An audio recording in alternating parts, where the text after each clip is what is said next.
Okay, let's go to the Glenn family in Baton Rouge. Yeah, thank you, Senator Vitter, for Sure. all the work that you're doing. We appreciate your effort.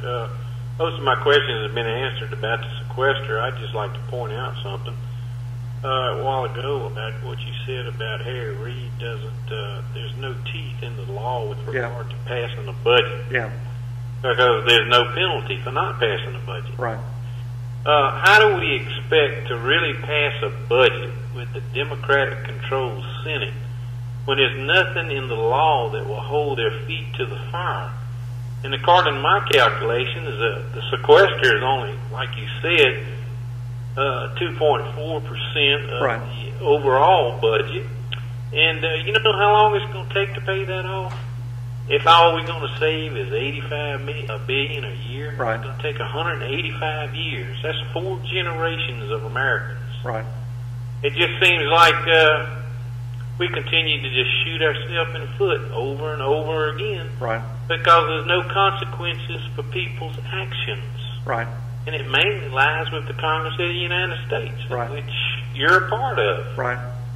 Well, I agree with everything you've said. First of all, the sequester cut really is trivial in the grand scheme of things, 2.4%. And that's 2.4%, as a previous caller has explained, off a growth line that's going up and up and up. That's not a real cut of 2.4%. That's 2.4% after enormous growth in federal spending over decades, but exponential growth over the last 4 years.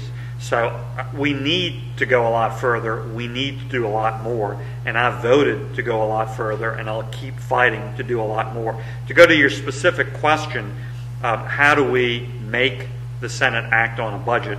Again, I think we're at least going to get there this year. It's not going to be a good budget that Harry Reid proposes, but he is going to propose and pass one because we passed a provision that Republicans in the House demanded as part of the increase of the debt limit, which I was against. I voted against. But I do agree with this provision. It said if either body doesn't pass an annual budget as required by law, the members of that body don't get paid. So that passed into law, and that is what got Harry Reid's attention, and that is why we're finally going to have a budget debate and a whole series of important budget votes next week. Now, that is at least a step in the right direction. That will at least yield a clear Harry Reid Obama blueprint versus a clear Republican House blueprint. That will be 2 very different plans which we can have a national discussion and debate about. Now, we need to move beyond debates. We need to act. We need to cut. We need to be responsible. We need to control deficit and debt.